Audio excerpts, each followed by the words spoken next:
of a shawl.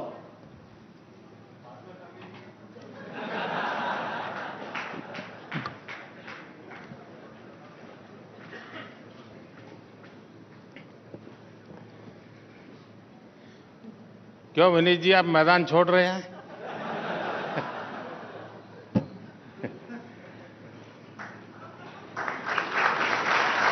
मैं आपको वादा करता हूं, मैं ऐसी कोई कमेंट नहीं करूंगा जो आपको तकलीफ दे।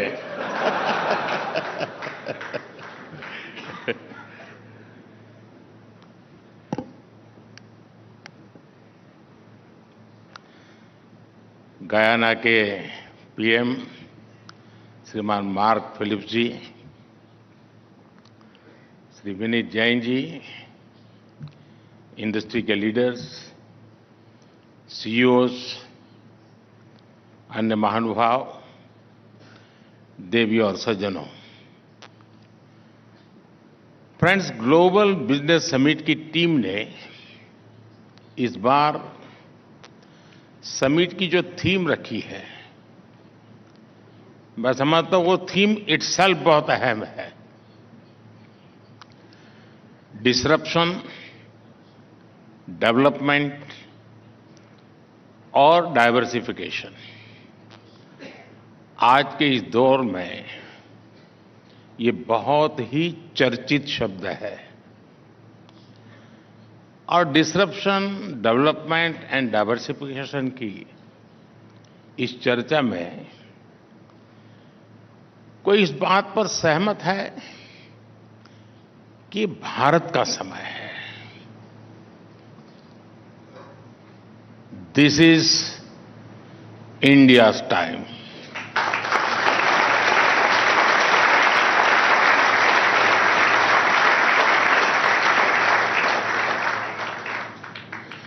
और पूरे विश्व का भारत पर ये विश्वास लगातार बढ़ रहा है। हमने अभी दावोस में यानी एक प्रकार का वो इस प्रकार के लोगों का कुंभ मेला होता है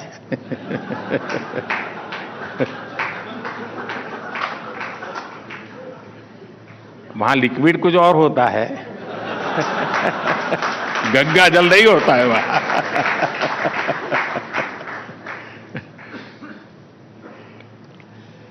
दावोस में भी भारत के प्रति अभूतपूर्व उत्साह देखा गया है। किसी ने कहा कि भारत एक अभूतपूर्व इकोनॉमिक सक्सेस स्टोरी है। ये जो दावोस में बोला जाता था, दुनिया के नीति निर्धारक बोल रहे थे। कोई बोला कि भारत का डिजिटल और फिजिकल इंफ्रास्ट्रक्चर नई ऊंचाई पर है। एक दिग्गज ने कहा कि दुनिया में अब कोई ऐसी जगह नहीं है जहां भारत का दबदबा न हो। एक बड़े पदाधिकारी ने तो भारत के सामर्थ्य की तुलना रेजिंग बुल से कर दी। आज दुनिया के हर डेवलपमेंट एक्सपर्ट ग्रुप में चर्चा है कि भारत 10 साल में ट्रांसफॉर्म हो चुका है। और अभी विनीत जी वर्णन कर रहे थे, उसमें काफी चीजें उसका जिक्र था। ये बातें दिखाती हैं कि आज दुनिया का भारत पर भरोसा कितना ज्यादा है। भारत के सामर्थ्य को लेकर दुनिया में ऐसा पॉजिटिव सेंटिमेंट पहले कभी नहीं था। भारत की सफलता को लेकर दुनिया में ऐसा पॉजिटिव सेंटिमेंट शायद ही कभी किसी ने अनुभव किया हो। इसलिए ही लाल किले से मैंने कहा है यही समय है, सही समय है।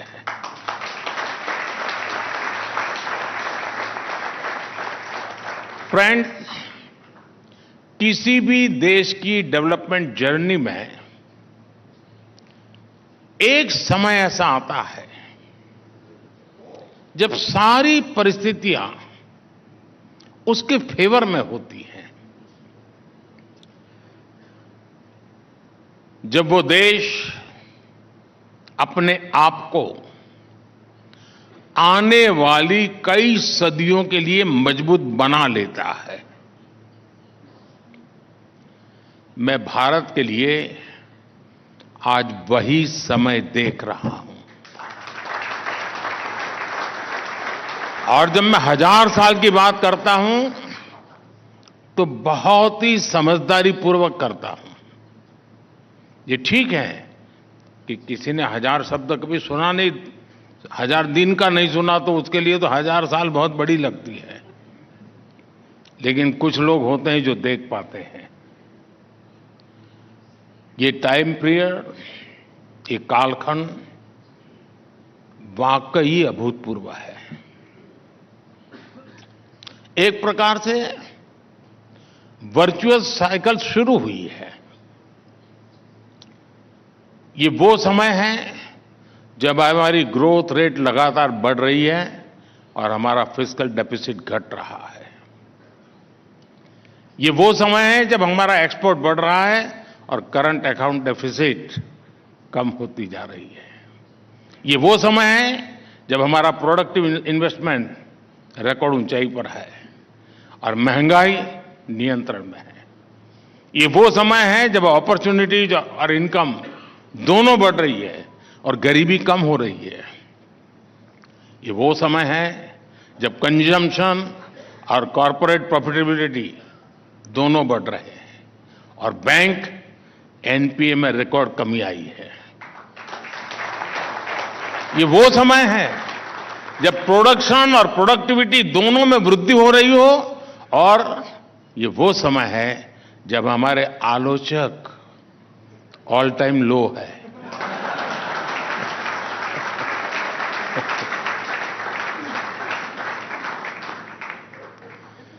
फ्रेंड्स, इस बार हमारे अंतरिम बजट को भी एक्सपर्ट्स और मीडिया के हमारे मित्रों की खूब प्रशंसा मिली है।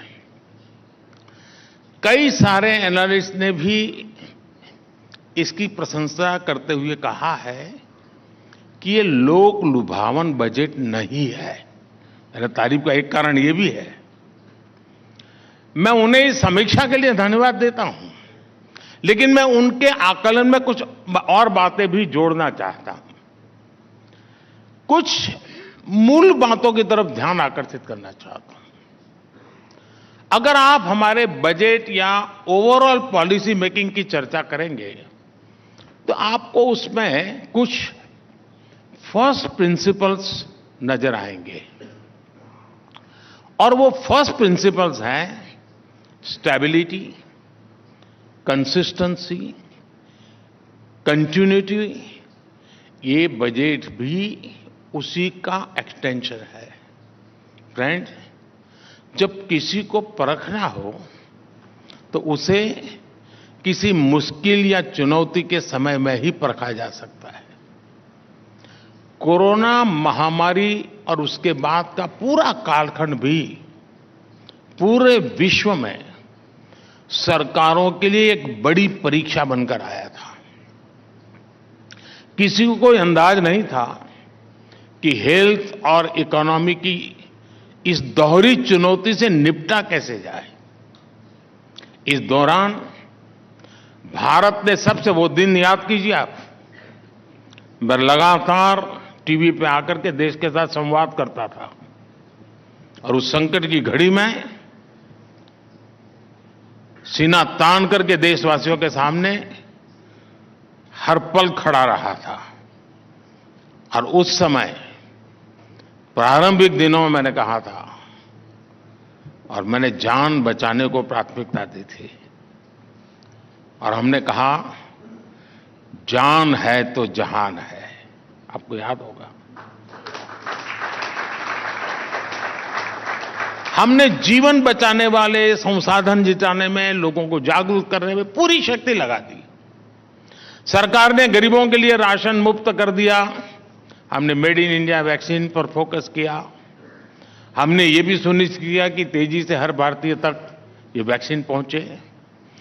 जैसे ही इस अभियान ने गति पकड़ी, हमने कहा जान भी है, जहान भी है। हमने स्वास्थ्य और आजीविका दोनों ही डिमांड को एड्रेस किया। सरकार ने महिलाओं के बैंक खातों में सीधे पैसे भेजे। हमने रेहड़ी पटरी वालों, छोटे उद्योगपतियों को आर्थिक मदद दी। हमने खेती किसानी में दिक्कत ना आए, इसके लिए सारे उपाय किए। हमने आपदा को अवसर में बदलने का संकल्प लिया। मीडिया जगत के मेरे साथी उस समय के न्यूज़पेपर्स निकाल के देख सकते हैं। उस समय बड़े बड़े एक्सपर्ट्स की यही राय थी कि मनी प्रिंट करो, नोट छापो, ताकि डिमांड बढ़े और बिग बिजनेस को मदद दो। इंडस्ट्रियल हाउस वाले तो मुझे दबाव डाले, वो तो मैं समझ सकता हूं, वो तो आज भी डालेंगे। लेकिन सारे नोबेल प्राइज विनर भी मुझे यही कहते थे, दो बस यही चल रहा था। दुनिया की अनेक सरकारों ने ये रास्ता अपनाया भी था, लेकिन इस कदम से और भले कुछ हुआ नहीं, लेकिन हम देश की इकोनॉमी को हमारी मर्जी के हिसाब चला पाए और महंगाई, उन लोगों का हाल ये था कि आज भी महंगाई को कंट्रोल नहीं कर पा रहे हैं। जो रास्ता उन्होंने चुना उसके साइड इफेक्ट आज भी है। हम पर भी दबावने के बहुत प्रयास हुए थे। हमारे सामने भी ये सरल रास्ता था कि जो दुनिया कह रही है, जो दुनिया कर रही है, चलो हम भी उसमें बह चले। लेकिन हम जमीनी सच्चाइयों को जानते थे, हम समझते थे। हमने अनुभव के आधार पर अपने विवेक से कुछ निर्णय किए और उसका जो नतीजा निकला, जिसकी आज दुनिया सराहना कर रही है, दुनिया उसका गौरवगान कर रही है।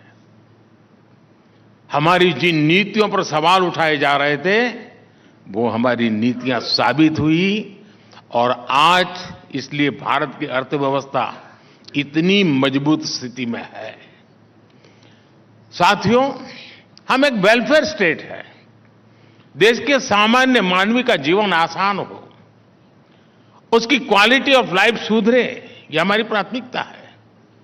हमने नई योजनाएं बनाई, वो तो स्वाभाविक है, बल्कि हमने ये भी सुनिश्चित किया कि हर पात्र लाभार्थी तक ये योजना का लाभ पहुंचना चाहिए। हमने सिर्फ वर्तमान पर ही नहीं, बल्कि देश के भविष्य पर भी इन्वेस्ट किया। आप ध्यान देंगे तो हमारे हर बजट में आपको 4 प्रमुख फैक्टर्स नजर आएंगे। पहला, कैपिटल एक्सपेंडिचर के रूप में रिकॉर्ड प्रोडक्टिव खर्च। दूसरा, वेलफेयर स्कीम्स पर अनप्रेसिडेंटेड निवेश। तीसरा, वेस्टफुल एक्सपेंडिचर पर कंट्रोल। और चौथा, फाइनेंशियल डिसिप्लिन। इन 4 बातों को आपने बराबर देखा होगा। हमने इन चारों विषयों में संतुलन बिठाया और चारों विषयों में ही तय लक्ष्य प्राप्त करके दिखाए। आज कुछ लोग हमसे पूछते हैं, ये काम हमने किया कैसे? इसके कई तरीके से मैं जवाब दे सकता हूं और उनमें से एक अहम तरीका रहा है money saved is money earn का मंत्र। जैसे हमने प्रोजेक्ट तेजी से पूरा करके उन्हें समय पर खत्म करके भी देश के काफी पैसे बचाए। टाइम बाउंड तरीके से प्रोजेक्ट पूरे करना हमारी सरकार की पहचान बन रही है। मैं एक उदाहरण देता हूं। ईस्टर्न डेडिकेटेड फ्रेट कॉरिडोर 2008 में शुरू हुआ था। अगर पहले की सरकार ने तेजी से काम किया होता तो उसकी लागत 16,500 करोड़ रुपए होती, लेकिन ये पूरा हुआ पिछले साल, तब तक इसकी लागत बढ़कर 50,000 करोड़ रुपए से ज्यादा हो गई। इसी तरह आप असम के बोगी ब्रिज को भी जानते हैं। इसे साल 1998 में शुरू हुआ था और इसे 1100 करोड़ रुपए के खर्च से पूरा होना था, 1100 खर्च। आपको जानकर के भारी होगी क्या हुआ होता, लेकिन बाद में हम आए, हमने इसको जरा तेज गति लगाई। 98 से चल रहा था मामला, हमने 2018 में उसको पूरा किया। फिर भी जो 1100 करोड़ का मामला था वो 5,000 करोड़ पर पहुंच गया। मैं आपको ऐसे कितने ही प्रोजेक्ट गिना सकता हूं। पहले जो पैसा बर्बाद हो रहा था वो पैसा किसका था? वो पैसे किसी नेता की जेब से नहीं आ रहा था, वो पैसा देश का था, देश के टैक्स पेयर का पैसा था, आप लोगों का पैसा था। हमने टैक्स पेयर मनी का सम्मान किया। हमने परियोजनाओं को तय समय पर पूरा करने के लिए पूरी ताकत लगा दी। आप देखिए, नए संसद भवन का निर्माण कितनी तेजी से हुआ। कर्तव्य पथ हो, मुंबई का अटल सेतु हो, इनके निर्माण की गति देश ने देखी है। इसलिए ही आज देश कहता है जिस योजना का शिलान्यास मोदी करता है उसका लोकार्पण भी मोदी करता है।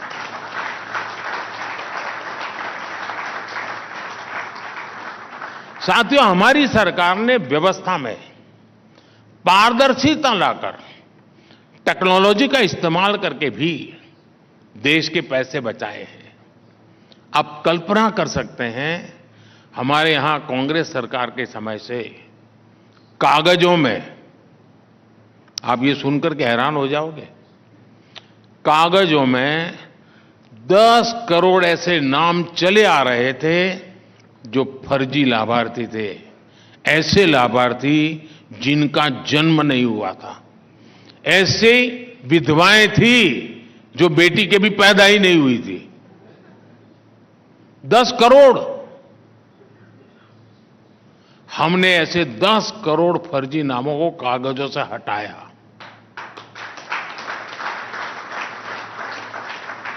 हमने डायरेक्ट बेनिफिट ट्रांसफर स्कीम शुरू की। हमने पैसे की लीकेज रोकी।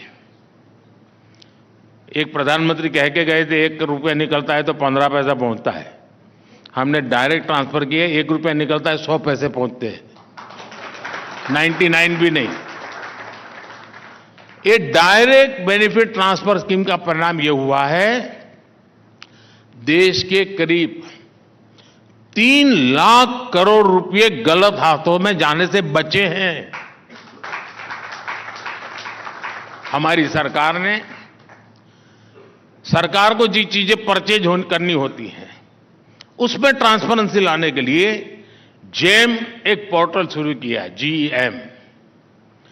उससे हमने समय तो बचाया है, क्वालिटी इंप्रूव हुई है, बहुत सारे लोग सप्लायर बन चुके हैं और उसमें सरकार की करीब 65,000 करोड़ रुपए की बचत हुई है, 65,000 करोड़ का सेविंग।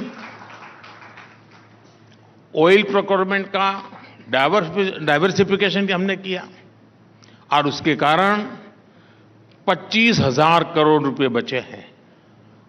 ये आपको भी इसका लाभ मिल रहा है, डे टू डे मिल रहा है। पिछले 1 साल में सिर्फ पेट्रोल में इथेनॉल ब्लेंडिंग करके भी हमने 24,000 करोड़ रुपए बचाए हैं। और इतना ही नहीं, जिस स्वच्छता अभियान का कुछ लोग मजाक उड़ाते हैं, ये देश का प्राइम मिनिस्टर स्वच्छता की बातें करता रहता है। स्वच्छता अभियान के तहत हमने सरकारी इमारतों में जो सफाई का मैं काम करवाया, उसमें से जो कबाड़ निकला वो बेच करके मैं 1100 करोड़ रुपए कमाया हूं।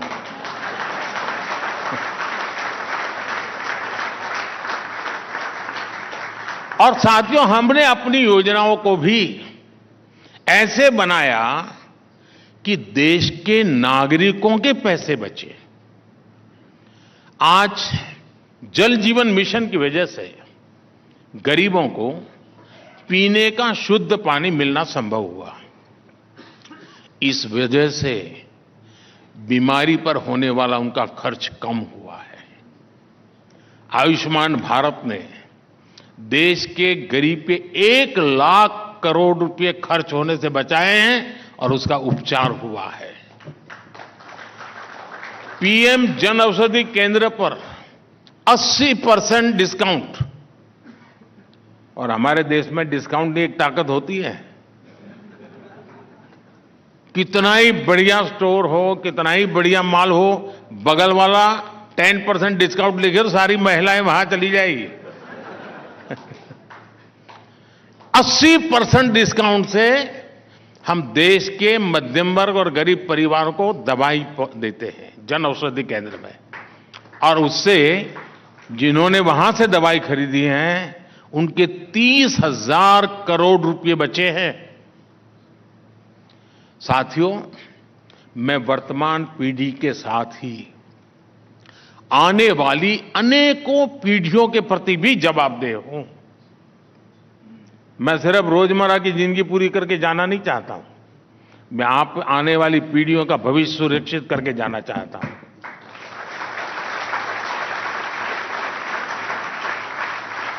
साथियों, खजाना खाली करके 4 वोट ज्यादा पा लेने की राजनीति से मैं कोसों दूर रहता हूं, और इसलिए हमने नीतियों में, निर्णयों में वित्तीय प्रबंधन को सर्वोच्च प्राथमिकता दी है। मैं आपको एक छोटा सा उदाहरण दूंगा। बिजली को लेकर कुछ दलों की अप्रोच आपको पता है। वो अप्रोच देश की बिजली व्यवस्था को बर्बादी की तरफ ले जाने वाली है। मेरा तरीका उनसे भिन्न है। आपको पता ही है कि हमारी सरकार 1 करोड़ घरों के लिए रूफटॉप सोलर स्कीम लेकर आई है। इस स्कीम से लोग बिजली पैदा करके अपना बिजली बिल जीरो कर सकेंगे और ज्यादा बिजली बेचकर पैसा भी कमाएंगे। हमने सस्ते एलईडी बल्ब देने वाली उजाला योजना चलाकर, हमारे पहले की सरकार थी तब एलईडी बल्ब 400 रुपए में मिलता था। हमें आए तो स्थिति बन गई 40-50 रुपए मिलने लगा, और क्वालिटी सेम, कंपनी सेम।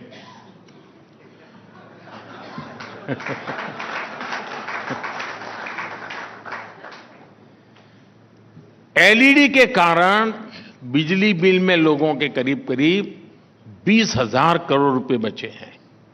साथियों, यहां तो आप सब, यहां बहुत बड़ी मात्रा में सीजन पत्रकार भी बैठे हैं।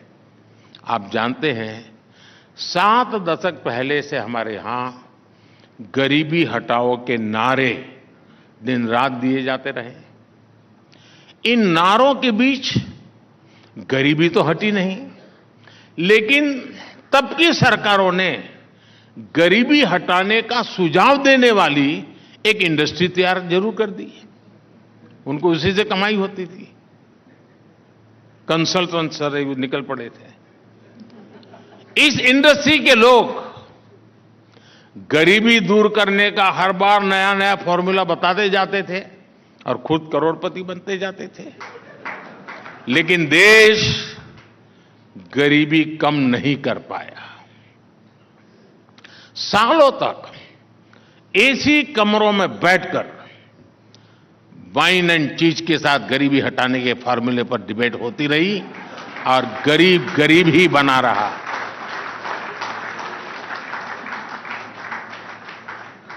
लेकिन 2014 के बाद जब मैं गरीब का बेटा प्रधानमंत्री हुआ, तो गरीबी के नाम पर चल रही ये इंडस्ट्री ठप हो गई। मैं गरीबी से निकलकर यहां पहुंचा हूं, इसलिए मुझे पता है कि गरीबी से लड़ाई कैसे लड़ी जाती है। हमारी सरकार ने गरीबी के खिलाफ लड़ाई अभियान शुरू किया, हर दिशा में काम शुरू किया, तो परिणाम यह आया कि पिछले 10 वर्षों में 25 करोड़ लोग गरीबी से बाहर आ गए। ये दिखाता है कि हमारी सरकार की नीतियां सही हैं, हमारी सरकार की दिशा सही है। इसी दिशा में आगे बढ़ते हुए हम देश की गरीबी कम करेंगे, अपने देश को विकसित बनाएंगे।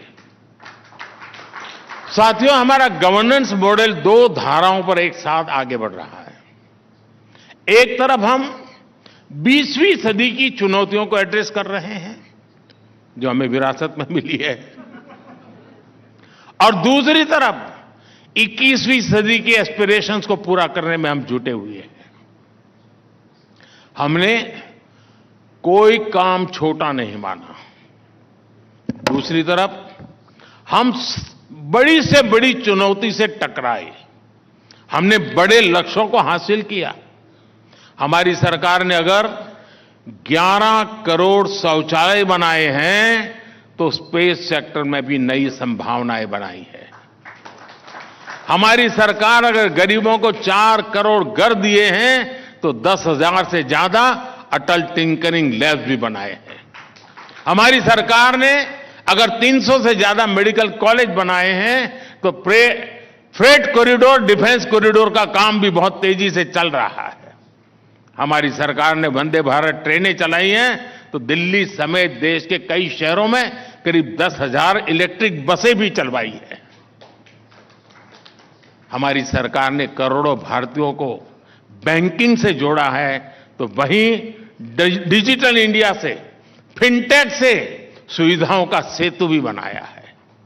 साथियों, इस हॉल में अभी देश दुनिया के तमाम विचारक और उद्योग जगत के गणमान्य महानुभाव बैठे हैं। आप अपने संस्थान के लिए टारगेट कैसे बनाते हैं? आपके लिए सफलता की परिभाषा क्या है? बहुत से लोग कहेंगे कि हम पिछले साल जहां थे वहां से अपना टारगेट तय करते हैं कि पहले 10 पर थे तो 12 पर जाएंगे, 13 पर जाएंगे, 15 पर जाएंगे। अगर 5-10% की ग्रोथ है तो इसको अच्छा मान लिया जाता है। मैं कहूंगा कि यही कर्स ऑफ इंक्रीमेंटल थिंकिंग है। ये इसलिए गलत है क्योंकि आप खुद को दायरे में बांध रहे हैं,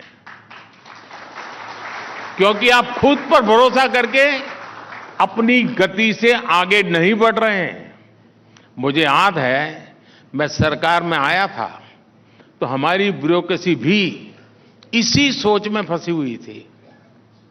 मैंने तय किया कि ब्यूरोक्रेसी को इस सोच से मैं बाहर निकालूंगा, तभी देश उस सोच से बाहर निकल पाएगा।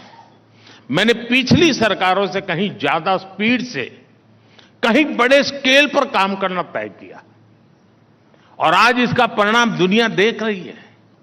कई ऐसे सेक्टर हैं जिनमें बीते 10 सालों में इतना काम हुआ है जितना पिछले 70 साल में 7 दशक में नहीं हुआ है।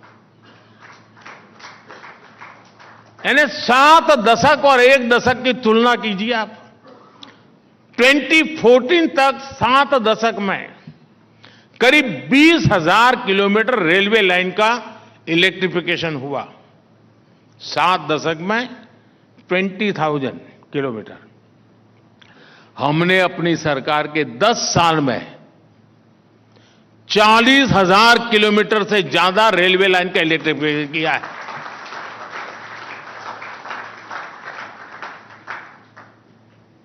अब मुझे बताइए, कोई मुकाबला है? मैं मई महीने की बात नहीं कर रहा हूं।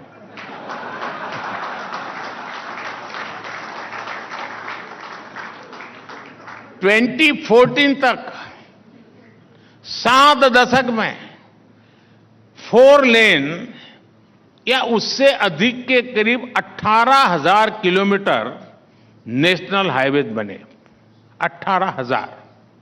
हमने अपनी सरकार के 10 सालों में ऐसे करीब 30,000 किलोमीटर हाईवे बनाए हैं।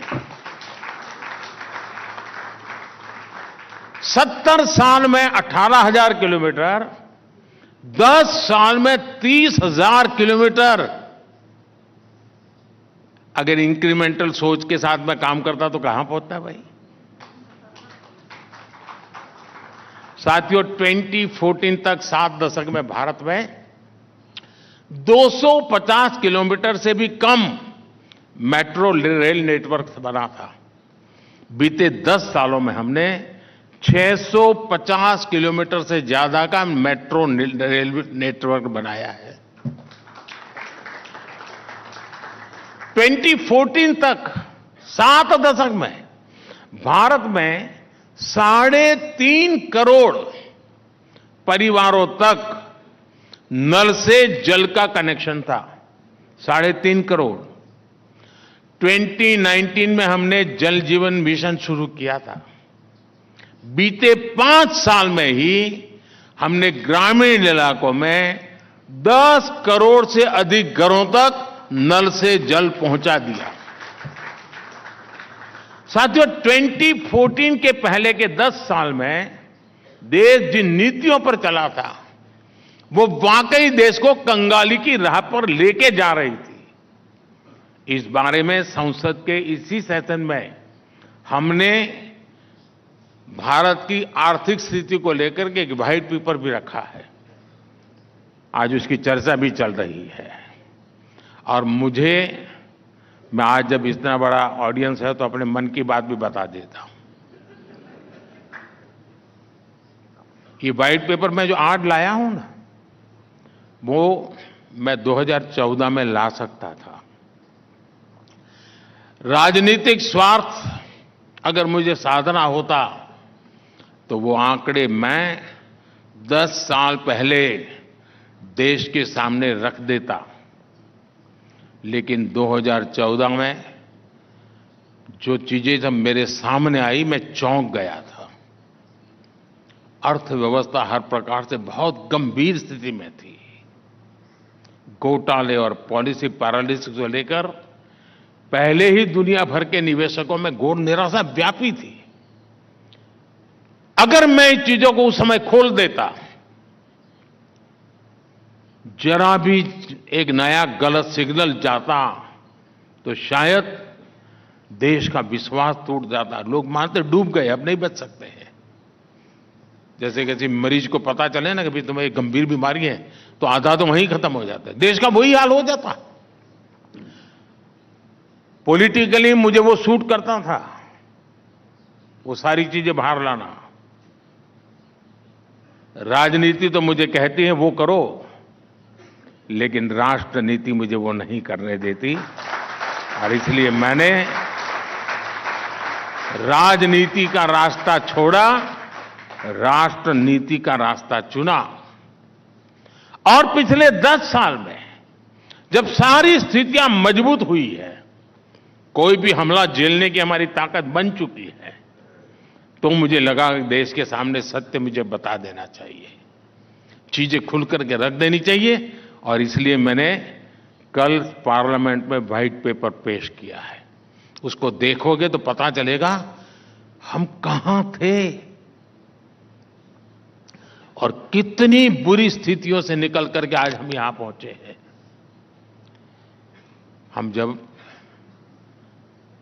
साथियों, आज आप भारत की उन्नति की नई ऊंचाई देख रहे हैं। हमारी सरकार ने अनेकविध काम किए हैं।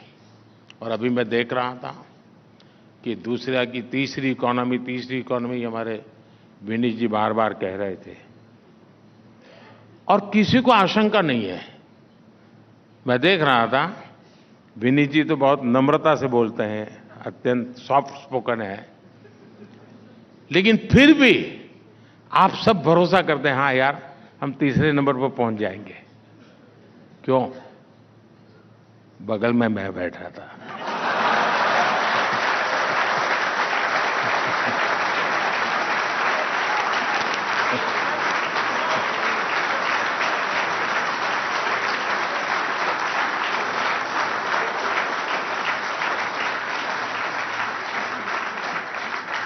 और मैं आपको गारंटी देता हूं, हमारे तीसरे टर्म में देश इकोनॉमी में दुनिया में नंबर 3 तक पहुंच जाएगा।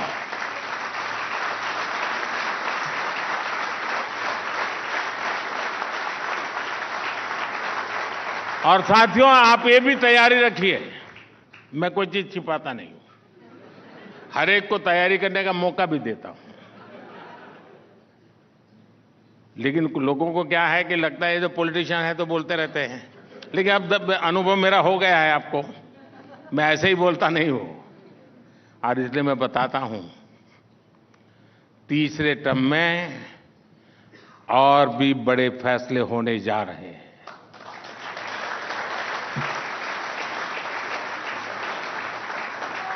भारत की गरीबी दूर करने, भारत के विकास को नई गति देने के लिए हमने नई योजनाओं की तैयारी पिछले 1.5 साल से मैं कर रहा हूं, और बहुत एक दिशा में कैसे काम करूंगा, कहां ले जाऊंगा, इसका पूरा रोड मैप मैं बना रहा हूं। और करीब करीब 15 लाख से ज्यादा लोगों से मैंने सुझाव लिए हैं, अलग अलग तरीके से 15 लाख से ज्यादा लोगों से उस पर काम करता रहा हूं, जिसकी मैंने कभी प्रेस नोट नहीं दी है, पहली बार बताता हूं। काम चल रहा है और आने वाले 20-30 दिन के अंदर वो फाइनल रूप भी ले लेगा। नया भारत अब ऐसे ही सुपर स्पीड से काम करेगा, और ये मोदी की गारंटी है।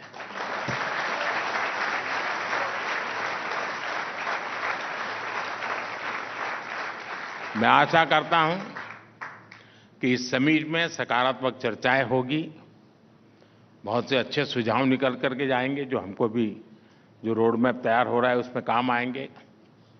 एक बार फिर इस आयोजन के लिए मेरी तरफ से ढेर सारी शुभकामनाएं। बहुत बहुत धन्यवाद।